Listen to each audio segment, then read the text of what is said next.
నమస్తే. Welcome to polit health. Diabetes ఎందుకు వస్తుందో, ఎలా వస్తుందో తెలియకుండానే చాప కింద నీరులా వ్యాపిస్తుంది. డయాబెటిస్ రాకుండా ముందుగానే అరికట్టవచ్చా? ఒకవేళ వస్తే మన లైఫ్ స్టైల్ని ఎలా చేంజ్ చేసుకోవాలి? ఎలాంటి ఫుడ్ ద్వారా మనం ఈ డయాబెటిస్ని కంట్రోల్లో ఉంచుకోవాలనే విషయాలను తెలియచేయడానికి ఈరోజు మనతో పాటు ఉన్నారు chief dietitian doctor Arun Kumar గారు. డాక్టర్ గారిని అడిగి ఇప్పుడు మరిన్ని విషయాలు తెలుసుకుందాం. నమస్తే సార్. నమస్కారం అండి. సార్, డయాబెటిక్ పేషెంట్స్ ఏం తినాలి, ఏం తినకూడదని కన్ఫ్యూజ్ అవుతూ ఉంటారు. డయాబెటిక్ పేషెంట్స్ డైట్ ప్లాన్ చెప్పండి. సో మీరు అడిగినట్టుగా డయాబెటిక్ డైట్ అనేది హై ఫైబర్, హై ప్రోటీన్, లో ఫ్యాట్, లో కొలెస్ట్రాల్ డైట్ని మనము డయాబెటిక్ డైట్ అంటాం. హై ఫైబర్ అంటే ఇంతకుముందు మనం మాట్లాడుకున్నట్టుగా అన్ని రకాల కూరగాయలు కానివ్వండి, తృణధాన్యాలు కానివ్వండి, మన ఫ్రూట్స్ స్పెసిఫిక్గా ఉంటాయి, అవి కానివ్వండి తీసుకున్నప్పుడు మన షుగర్ అనేది కంట్రోల్లో ఉంటుంది. అది కాకుండా రైస్ గురించి మాట్లాడుకున్నాం. రైస్ని కూడా పోర్షన్ కంట్రోల్ చేసుకుంటూ తీసుకున్నప్పుడు మనకు షుగర్ అనేది కంట్రోల్లో ఉంటుంది. భోజనంతో పాటు వ్యాయామం అనేది చాలా ఇంపార్టెంట్ అండి. చాలామంది భోజనం చేసిన వెంటనే పడుకుంటూ ఉంటారు. సో అలా పడుకోవడం వల్ల డైజెషన్ అనేది సరిగ్గా జరగకుండా మనకి ఫాస్ట్గా, అంటే మనం డైజెషన్ జరిగి దాని నుంచి వచ్చే ఏదైతే సూక్రోజ్ కానివ్వండి, గ్లూకోజ్ అనేవి డైరెక్ట్గా మన బ్లడ్లో కలవడం వల్ల షుగర్ లెవెల్స్ అనేవి చాలా హెవీగా పెరుగుతూ ఉంటాయి. అది కాకుండా తిన్న వెంటనే పడుకోవడం వల్ల డైజెషన్ అనేది డిలే అయిపోయి మనకు బాడీలో అబ్జార్బ్ అవ్వాల్సిన మ్యాక్రోన్యూట్రియన్స్ అంటే కార్బోహైడ్రేట్స్, ఫ్యాట్స్ లేకపోతే ప్రోటీన్స్ అనేవి మనకి డైజెస్ట్ అవ్వకుండా అవి డైజెస్ట్ అయిపోయి మన బాడీలో బై ప్రోడక్ట్ ఫ్యాట్గా తయారైపోయి బాడీ ఒబేసిటీ పెంచుతూ ఉంటుంది. సో ఇలాంటివన్నీ జరుగుతాయి. ఇవన్నిటి నుంచి మనం దూరంగా ఉండాలనుకున్నప్పుడు వ్యాయామం అనేది కంపల్సరీగా ఉండాలి. అంటే వ్యాయామం అంటే పెద్ద పెద్ద బరువులు ఎత్తడము అలా కాదండి. తిన్న వెంటనే ఒక 5 నిమిషాలు కూర్చోకుండా, పడుకోకుండా నిదానంగా మన ఇంట్లోనే, జనరల్గా పాతకాలంలో మన అందరూ ఒక కుటుంబ సభ్యులంతా కూర్చొని కింద కూర్చొని తిన్న తర్వాత అన్నీ తీసుకెళ్ళి అన్ని వంటగదిలో పెడుతూ చిన్నగా నడుస్తూ ఏదో చిన్న పని చేసేవాళ్ళు. సో అలాంటివి అంటే ఇప్పుడు మనకు లేదు, అందరికీ డైనింగ్ టేబుల్స్ వచ్చేసి అందరు అక్కడ పెట్టుకొని తినేసి వెంటనే లేసి ఎక్కడ వాళ్ళు అక్కడ వెళ్ళిపోతుంటారు. అలా కాకుండా మనం భోజనం చేసిన వెంటనే ఒక 5 నిమిషాలు అలాగా నిదానంగా ఇంట్లోనే చిన్న పనిలాగా కానివ్వండి, ఒక 5 నిమిషాలు తిరగడం కానివ్వండి చేసినప్పుడు అది మనం గ్లైసిమిక్ కంట్రోల్ అనేది తీసుకొస్తూ ఉంటుందండి. మనము డయాబెటిక్ పేషెంట్లు ఎప్పుడు కూడా small and frequent meal pattern అనేది ఫాలో అవ్వాలండి. స్మాల్ అండ్ ఫ్రీక్వెంట్ ప్యాటర్న్ అంటే జనరల్గా 6 నుంచి 7 సార్లు మనం భోజనం అనేది చేయాలి. భోజనం అనగానే అందరూ అనుకుంటారు బ్రేక్ఫాస్ట్, లంచ్, డిన్నర్ చేస్తున్నాం కదా, మళ్ళీ ఇంకా 3-4 సార్లు ఏం భోజనం చేస్తాము అనుకుంటారు. అంటే మనం 7 సార్లు తినాలనుకున్నప్పుడు పొద్దున్న లేవగానే కాలకృత్యాలు తీర్చుకొని మన జనరల్గా టాయిలెట్స్ అన్ని ముగించుకొని మనము ఒక గ్లాస్ నుంచి 2 గ్లాస్ వాటర్ తాగేసి చిన్న ఎక్సర్సైజ్ చేసుకుని దాని తర్వాత గ్రీన్ టీ కానివ్వండి లేకపోతే నార్మల్ టీ కానివ్వండి ఒక 100 ml, అంటే వాటర్ తాగిన తర్వాత ఒక 100 ml కానివ్వండి, 200 ml కానివ్వండి, టీ, కాఫీ ఎవరికి అలవాటు ఉంటే అది తీసుకోవచ్చు షుగర్ లేకుండా. దాని తర్వాత మనం టీ తాగిన తర్వాత ప్రొద్దున లెగిసిన వెంటనే వ్యాయామం చేసుకొని టీ తాగి దాని తర్వాత నెక్స్ట్ 1.5 hourలో బ్రేక్ఫాస్ట్లో వచ్చేసి మీరు మన ఇంట్లో చేసుకునే అన్ని రకాలు తీసుకోవచ్చు అండి. నేను ఇంతకుముందు మాట్లాడినట్టుగా బ్యాలెన్స్గా మనం అన్ని తీసుకున్నప్పుడు మనకి ఏ ఇబ్బంది అవ్వదు. అంటే షుగర్ పేషెంట్స్ ఇడ్లీ తినచ్చా? షుగర్ పేషెంట్స్ కూడా ఇడ్లీ తీసుకోవచ్చు. ఇడ్లీ 2 నుంచి 3 పీసులు తీసుకోవచ్చు. ఇంట్లో చేసేవైతే 4 చిన్న ఇడ్లీ తీసుకోవచ్చు. ఇంట్లో చేసే దోశలు 2 తీసుకోవచ్చు. ఇంట్లో చేసే కొబ్బరి చట్నీ లేకపోతే వేరుశనగ చట్నీ లేకపోతే పుట్నాల చట్నీ కూడా తీసుకోవచ్చు. సాంబార్తో పాటు తీసుకోవచ్చు. ఉప్మా లాంటివి చేసినప్పుడు గోధుమ రవ్వ ఉప్మాని యూజ్ చేయడం చాలా మంచిది.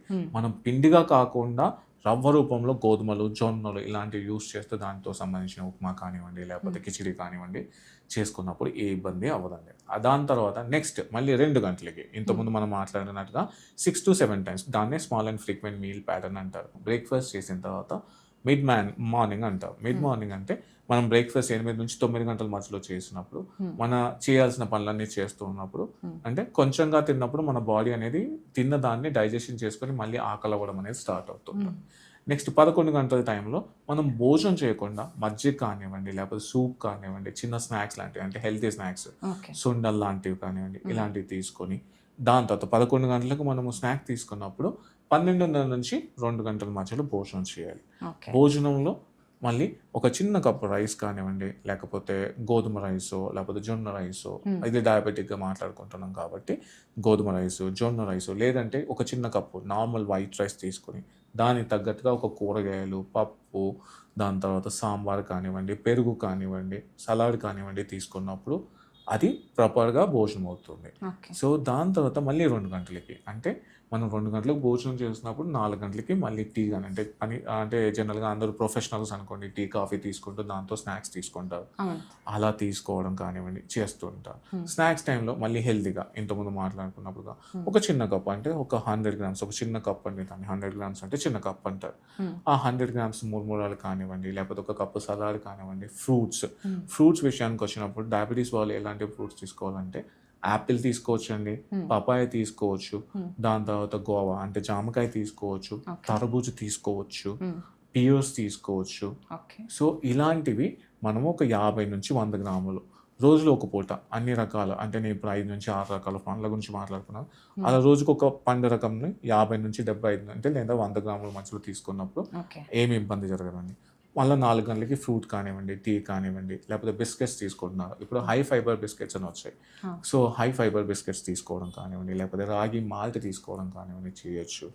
దాని తర్వాత 4 గంటలకు తీసుకున్నప్పుడు 7 నుంచి 8 మధ్యలో, అంటే మనము జనరల్గా అందరూ ప్రొఫెషనల్స్ 5 నుంచి 6 గంటల మధ్యలో పూర్తి చేసుకొని ఇంటికి వెళ్ళిపోయి 7 నుంచి 8 గంటల మధ్యలో మళ్ళీ భోజనం లాగా మధ్యాహ్నం ఎలాగైతే తిన్నామో అలాగా, లేకపోతే కొంచెం తక్కువ మోతాదులో ఫైబర్ రిచ్ జొన్నలు కానీ, గోధుమలు కానివ్వండి, లేకపోతే ఓట్స్ కానివ్వండి, లేకపోతే మళ్ళీ రాగి లాంటివి కానివ్వండి తీసుకోవడము.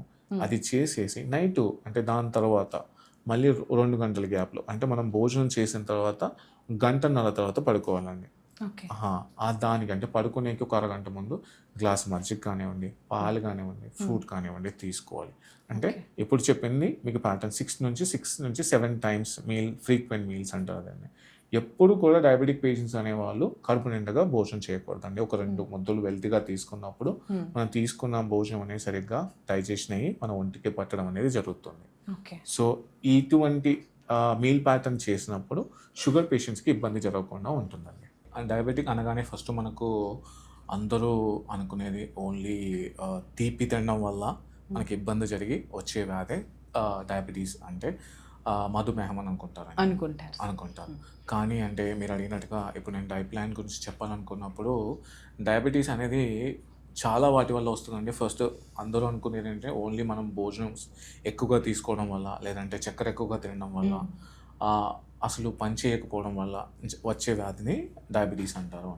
కానీ డయాబెటీస్ అనేది ఫస్ట్ మనం డయాబెటీస్ గురించి మాట్లాడుకోవాలనుకున్నప్పుడు డయాబెటీస్ అనేది 3 రకాలుగా ఉంటుందండి. Type 1, type 2 and gestational diabetes. Type 1 అనేది ఇన్సులిన్ డిపెండెంట్, అంటే మన ఇన్సులిన్ మనకు క్లోమం అంటే ప్యాంక్రియాస్ అనేది సరిగ్గా సెక్రెట్ చేయనప్పుడు, మనకు కావాల్సిన మోతాదులో సెక్రెట్ చేయనప్పుడు, రిక్వైర్మెంట్ అమౌంట్లో మనకు సెక్రెట్ అవ్వనప్పుడు జరిగే ఆ ప్రాసెస్లో జరిగే పద్ధతిని లేదంటే వ్యాధిని టైప్ 1 డయాబెటీస్ అంటారు. So type 2 diabetes and type 2 diabetes అంటే నాన్ ఇన్సులిన్ డిపెండెంట్ డయాబెటీస్ అంటారు. నాన్ ఇన్సులిన్ అంటే మన బాడీలో ఇన్సులిన్ అనేది సెక్రెట్ అవుతుంది, ప్యాంక్రియాస్ అనేది మనకి ఇన్సులిన్ సెక్రెట్ చేస్తుంది. కానీ దానివల్ల అంటే మన షుగర్ అనేది కంట్రోల్లో ఉండకుండా దాని నుంచి కలగాల్సిన ఉపయోగాలు కలగనప్పుడు జరిగే వ్యాధిని టైప్ 2 డయాబెటీస్ అంటారు. ఇంకొకటి జెస్టేషనల్ డయాబెటీస్ అండి. జెస్టేషనల్ డయాబెటీస్ అనేది జనరల్గా మనము ప్రెగ్నెన్సీ టైం, అంటే దాన్ని జెస్టేషన్ అంటారు, 9 నెలల అంటారు కదా, పాప పెరిగి టైం జెస్టేషన్ టైం అంటారు. ఆ టైంలో మనకు షుగర్ అనేది కూడా ఫ్లక్చువేట్ అవుతుంటుంది. షుగర్ రావడానికి ఇంతకుముందు మనకు జెనెటికల్గా కానివ్వండి ఇలాంటి ద్వారా వస్తుంది అని అనుకునేవాళ్ళం. కానీ ఇప్పుడున్న అంటే జనరేషన్లో కానివ్వండి, సిచ్యువేషన్స్లో అనుకోనివ్వండి, షుగర్ అనేది మన జెనెటిక్స్ వల్ల కాదు, మన తాత ముత్తాతల పరంగా వచ్చి మనకు వచ్చింది కాదండి.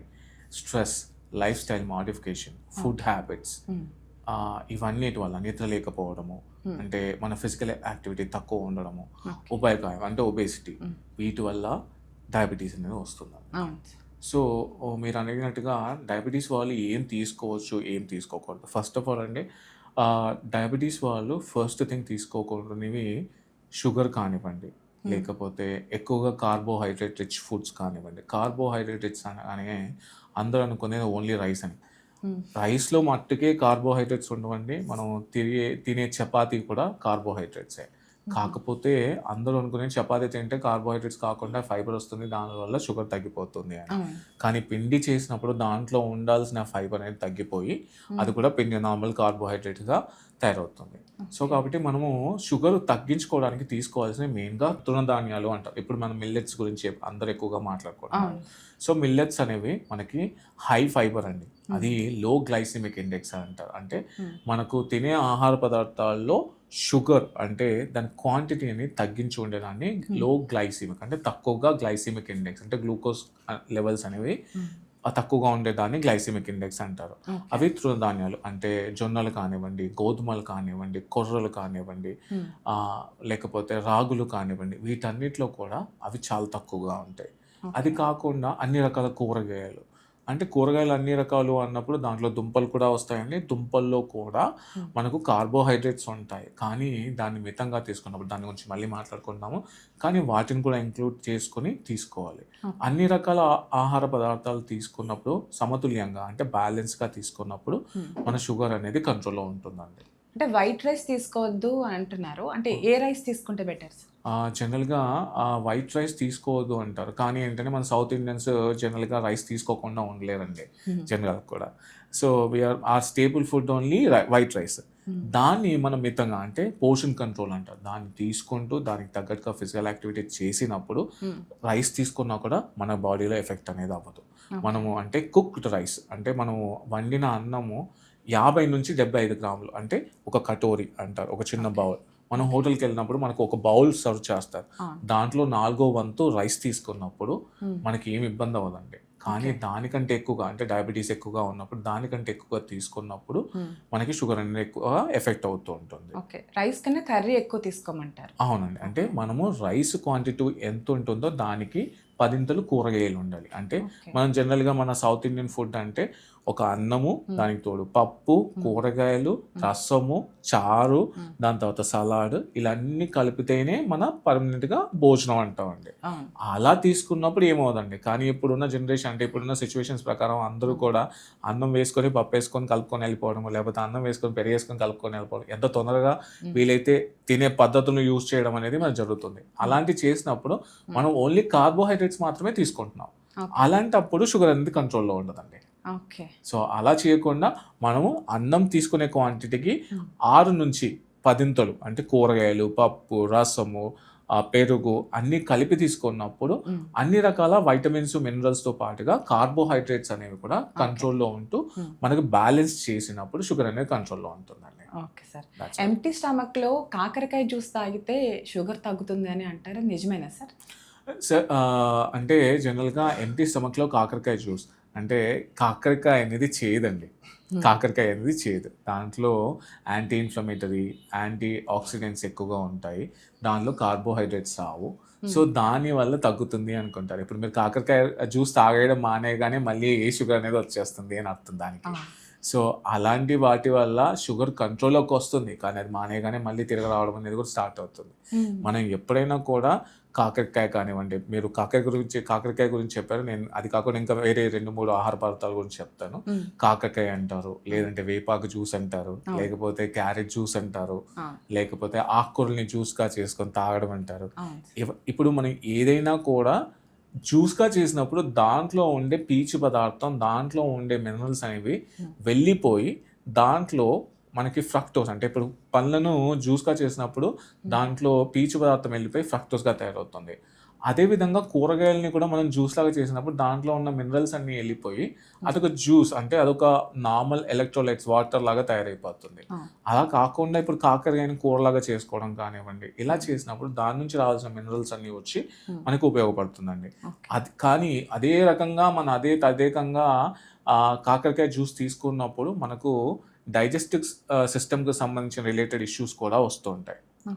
దాన్నే యాంటీ ఆక్సిడెంట్ స్ట్రెస్ అంటారు. కాకరకాయ హై ఇన్ యాంటీ ఆక్సిడెంట్స్ అండి, దానివల్ల యాంటీ ఆక్సిడెంట్ స్ట్రెస్ అనేది రావడం, దాని ద్వారా లేకపోతే బర్పింగ్ కానివ్వండి, లేకపోతే రిఫ్లక్స్ కానివ్వండి, గ్యాస్ట్రిక్ రిఫ్లక్స్ లాంటివి రానివ్వండి, ఇలాంటివన్నీ జరుగుతూ ఉంటాయండి. అది మంచిదే, కానీ మనం తక్కువ అంటే తీసుకోవాల్సిన మోతాదులో జ్యూస్ కాకుండా కాకరకాయను కూరగా చేసుకొని తీసుకున్నప్పుడు ఇబ్బందులు అనేవి జరగవండి. ఓకే. షుగర్ పేషెంట్లు పంచదారతో చేసిన స్వీట్స్ తినకూడదు అంటే, బెల్లంతో చేసిన స్వీట్స్ తినొచ్చు అనుకుంటారు కొంతమంది. తినొచ్చా సార్? మంచి క్వశ్చన్ అండి. పంచదార, బెల్లం 2 ఒకే దాని నుంచి వస్తాయండి. చెరుకు నుంచే వస్తాయి. అవును. కానీ బెల్లం కూడా తీసుకోకూడదు. బెల్లంలో కూడా ఫ్రక్టోస్ లెవెల్స్ అనేవి హైగా ఉంటాయి. దీంట్లో సూక్రోజ్ అనేది చాలా ఎక్కువగా ఉంటుంది. సూక్రోజ్ అనేది ఉండడం వల్లే మనకి షుగర్ అనేది పెరుగుతుంది. ఓకే. సో దానివల్ల కంపల్సరీ షుగర్ పెడుతుంది. బెల్లం తీసుకోవడం వల్ల షుగర్ కంట్రోల్ అనేది అదొక అపోహ మట్టుకే. ఓకే. సో జనరల్గా సైన్స్ పరంగా చూసుకున్నప్పుడు బెల్లం కానివ్వండి, తేనె కానివ్వండి, చక్కెర కానివ్వండి, లేకపోతే తాటి బెల్లం అని కూడా అంటూ ఉంటారు. అవును. ఇవన్నీ కూడా మనకు బై ప్రొడక్ట్స్ అండి అంతే. చక్కెర అనేది డైరెక్ట్గా మన చెరుకు నుంచి వస్తుంది. దాని నుంచి వచ్చే బై ప్రొడక్ట్స్ అన్నీ ఈ తాటి నుంచి వచ్చే తాటి బెల్లం అంటారు, లేదంటే బెల్లం అంటారు. మనకు జనరల్గా హనీ కూడా అలాగే అండి. ఇవన్నీ కూడా సూక్రోజ్ అనేవి చాలా ఎక్కువగా ఉంటాయి. సూక్రోజ్ ఎక్కువగా ఉన్నప్పుడు షుగర్ అనేది కంట్రోల్లో ఉండదండి. మరి డయాబెటిక్ పేషెంట్స్‌కి టోటల్‌గా లైఫ్ లాంగ్ స్వీట్‌నెస్ అనే దాన్ని అవాయిడ్ చేసేయడమే బెటర్ అంటారా? జనరల్గా అండి మనం షుగర్ని ఎప్పుడైనా కూడా కంట్రోల్లో ఉంచుకున్నప్పుడు అకేషన్గా మనము బ్యాలెన్స్గా తీసుకున్నప్పుడు షుగర్ని అప్పుడు అంటే ఇంట్లో పండుగలు, పబ్బాలు లేకపోతే అకేషన్స్ అనేవి బర్త్డేస్ కానివ్వండి, ఫంక్షన్స్ కానీ జరుగుతూ ఉంటాయండి. మనం షుగర్ని ఎప్పుడు కన్ఫర్మ్ అవుతుంది? HbA1c అది మనకి 6.7 అనేది నార్మల్ వాల్యూ అండి. 5.7 నుంచి 6.7 వరకు ప్రీ డయాబెటిక్ స్టేజ్ అంటారు. 6.7 అండ్ అబోవ్ కన్ఫర్మ్డ్ డయాబెటీస్ అంటారు దాన్ని. సో ఆ లెవెల్ మించినప్పుడు మనం ఎప్పుడో ఒకసారి అకేషనల్ పరంగా ఇంట్లో జరిగినప్పుడు తీసుకోవాల్సిన దానికంటే అందరితో పాటుగా మనం ఒక చెంచాడో లేకపోతే ఒక చిన్న కప్పు ఒకసారి తీసుకుంటే ఏమవుదండి. కానీ జనరల్గా ఆరోగ్యవంతమైన మనుషులు తీసుకున్నట్టుగా మనం తీసుకున్నప్పుడు ఆబ్వియస్గా షుగర్ అనేది కంట్రోల్లో ఉండదండి. ఓకే. టోటల్‌గా అవాయిడ్ చేయక్కర్లేదు. కానీ మన షుగర్ని కంట్రోల్లో పెట్టుకొని అకేషనల్గా ఎప్పుడో ఒకసారి తీసుకున్నప్పుడు షుగర్ అనేది కంట్రోల్లో ఉంటుందండి. ఓకే. సరే ఈ సీజన్‌లో మామిడి పళ్ళు ఎక్కువగా వస్తుంటాయి కదా! అవునండి. కానీ మామిడి పళ్ళు తింటే షుగర్ పెరుగుతుందని తినకూడదు అంటారు. కరెక్ట్ క్వశ్చన్ అండి. మామిడి పండ్లు జనరల్గా తినకూడదనే చెప్తాం. కానీ పచ్చి మామిడికాయ తినొచ్చండి. దాంట్లో ఫైబర్ ఉంటుంది. పచ్చి మామిడికాయ అది మనం ఒక చిన్న స్లైస్ కానివ్వండి, ఒక చిన్న ముక్క కానీ తీసుకోవచ్చు. అదే పండిన మామిడికాయ అనుకోండి, మనకు సీజనల్ ఫ్రూట్స్ అనేవి ఇమ్యూనిటీ బూస్ట్ చేస్తాయి అంటారు. ఓకే. డయాబెటిక్ వాళ్ళు కూడా మన నెలలో 2 నుంచి 3 పండ్లు మొత్తం తీసుకోవచ్చండి. 2 నుంచి 3 అంటే ఒక చిన్న ముక్క అలా తీసుకున్నప్పుడు ఇబ్బంది జరగదండి. లేదు క్రేవింగ్ ఉండింది తీసుకున్నాను, ఇబ్బంది తప్పకుండా జరుగుతుంది. ఎందుకంటే మామిడికాయ అనేది పండుగా పండినప్పుడు దాంట్లో డైరెక్ట్గా షుగర్స్ అనేవి తయారవుతాయి. ఓకే. సో అలా తీసుకున్నప్పుడు ఇబ్బంది అనేది తప్పకుండా జరుగుతుందండి. సార్ డయాబెటిక్ పేషెంట్స్ స్వీట్‌కి ఆల్టర్నేట్‌గా ఖర్జూరం తినొచ్చా? ఓకే అండి, చాలా మంచి క్వశ్చన్. స్వీట్గా ఆల్టర్నేట్గా ఖర్జూర తీసుకోవచ్చా అంటే ఖర్జూర తీసుకోవచ్చు, కానీ స్వీట్గా ఆల్టర్నేట్గా తీసుకోకూడదు. ఖర్జూర అనేది మళ్ళీ అది దాంట్లో కూడా వివిధ రకాలుగా చేసి తీసుకోవచ్చు, ప్రాసెస్ చేసేసి. ఖర్జూర జనరల్గా డయాబెటీస్ వాళ్ళు తీసుకోవచ్చా అంటే వారంలో 2 నుంచి 3 తీసుకోవచ్చు అండి ఖర్జూర పండ్లు. ఎందుకంటే ఖర్జూరలో ఫైబర్ ఉంటుంది, మెగ్నీషియం ఉంటుంది, ఐరన్ ఉంటుంది. సో ఇవన్నీ మనకి చాలా ఉపయోగపడేటివి. సో రోజులో ఒకటి కాకుండా వారంలో 2 నుంచి 3 తీసుకోవచ్చు. అంటే జనరల్గా రంజాన్ సీజన్లో రంజాన్ అనేది ఉపవాసం అని వదిలేది మన ఖర్జూరతోనే అండి. వాళ్ళు ప్రొద్దు నుంచి సాయంత్రం వరకు ఫాస్ట్ ఉండేసి డైరెక్ట్గా ఖర్జూర తీసుకుంటారు. డైరెక్ట్గా ఖర్జూర తీసుకున్నప్పుడు దాంట్లో షుగర్స్ అంటే గ్లూకోజ్ లెవెల్స్ ఉంటాయి. ప్రొద్దు నుంచి సాయంత్రం వరకు ఫాస్టింగ్గా ఉన్నప్పుడు మన బాడీలో గ్లూకోజ్ లెవెల్స్ అనేవి పడిపోయి మన శక్తి అనేది తగ్గుతుంది. సో ఇది ఒక సైంటిఫిక్ రీజన్ ఖర్జూర తీసుకోవడానికి. ఇమీడియట్గా మనకి ఇన్స్టాంట్గా ఎనర్జీ వస్తుంది కాబట్టి ఖర్జూర తీసుకోవడము. దాంతో ఐరన్ ఉంటుంది, ఫైబర్ ఉంటుంది, ఇన్స్టాంట్గా ఇంతకుముందు మాట్లాడుకున్నప్పుడుగా మెగ్నీషియం, పొటాష్ ఇలాంటివన్నీ ఉంటాయి కాబట్టి అది ఇన్స్టాంట్గా ఎనర్జీని వస్తుంది. సో అది వారంలో 2 నుంచి 3 తీసుకున్నప్పుడు ఇబ్బంది అవుతుంది. అలా తీసుకుంటే ఏమి ఇబ్బంది జరగదండి. డయాబెటిక్ పేషెంట్స్ ఏం తినాలి, ఏం తినకూడదు, డైట్ ప్లాన్ కూడా చాలా చక్కగా ఎక్స్ప్లెయిన్ చేశారు. Thank you sir. Thank you so much అండి.